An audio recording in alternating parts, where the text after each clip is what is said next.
Olá, gente! Hoje nós iremos falar sobre as características e funções do tecido sanguíneo e hematopoético. O tecido sanguíneo é originado a partir de outro tecido, que é o hematopoético, e é constituído por elementos figurados que são banhados pela matriz extracelular. Esses elementos possuem três classificações: glóbulos vermelhos, glóbulos brancos e plaquetas.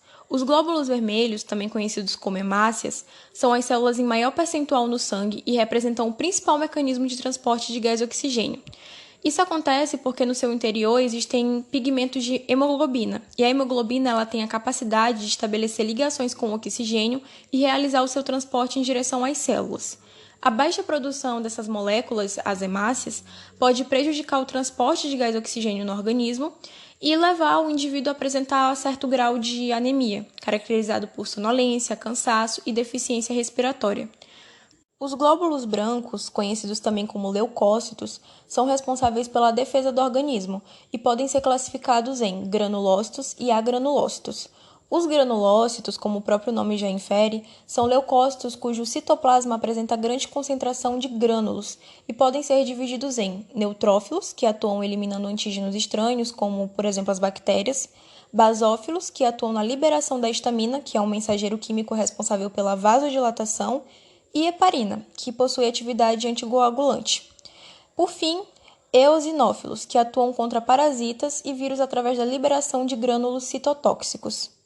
Os agranulócitos não possuem grânulos em seu citoplasma e podem ser classificados como monócitos e linfócitos. Ambos participam na defesa do organismo contra agentes infecciosos. Os leucócitos, assim como as hemácias, também podem apresentar variações em suas quantidades. Por exemplo, quando o número está acima do normal, pode indicar a presença de algum agente estranho no corpo, e quando está abaixo, pode indicar leucopenia, condição causada por infecções, desnutrição e doenças autoimunes. A partir dessas explicações, a gente pode partir para os sistemas ABO e RH. Mas antes, você saberia dizer o que é antígeno e aglutinina? O antígeno é uma substância estranha para o organismo, e a aglutinina são anticorpos específicos que agem contra os antígenos. O sistema ABO é formado por 4 fenótipos, tipo A, B, AB e O.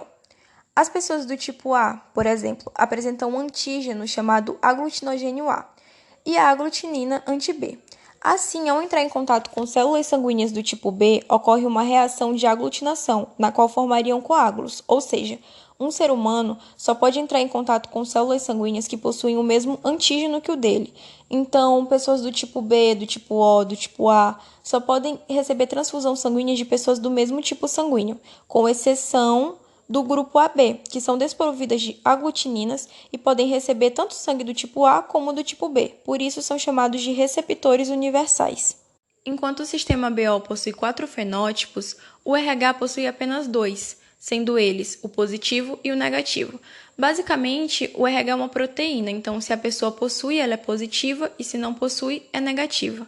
O RH negativo pode doar tanto para aquelas pessoas que possuem o mesmo tipo de RH, tanto para aquelas que possuem o RH positivo. Isso porque ele não possui a proteína, então, independente das transfusões, não vai fazer diferença alguma. Entretanto, aquelas que possuem RH positivo só pode doar para quem tem RH positivo. O tecido hematopoético é um tipo de tecido conjuntivo, responsável pela produção de células sanguíneas e da linfa, que se localiza no interior de alguns tipos de ossos.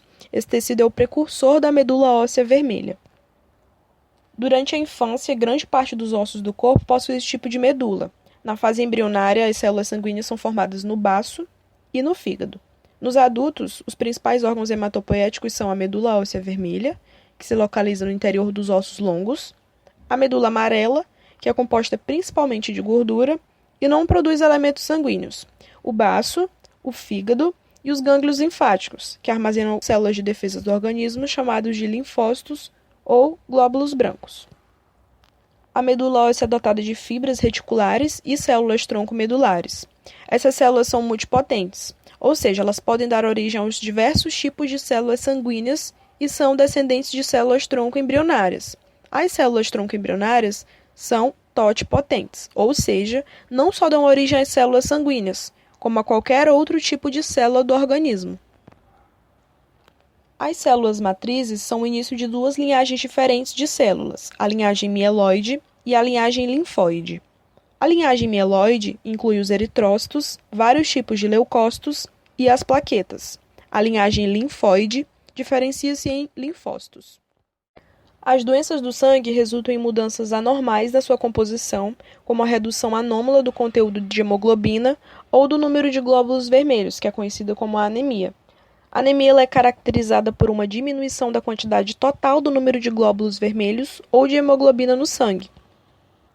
E também tem a leucemia, que é acompanhada por uma proliferação desordenada de leucócitos, e a deficiência dos fatores necessários à coagulação do sangue provoca hemorragias. Diversas doenças hemorrágicas, como a hemofilia, são hereditárias.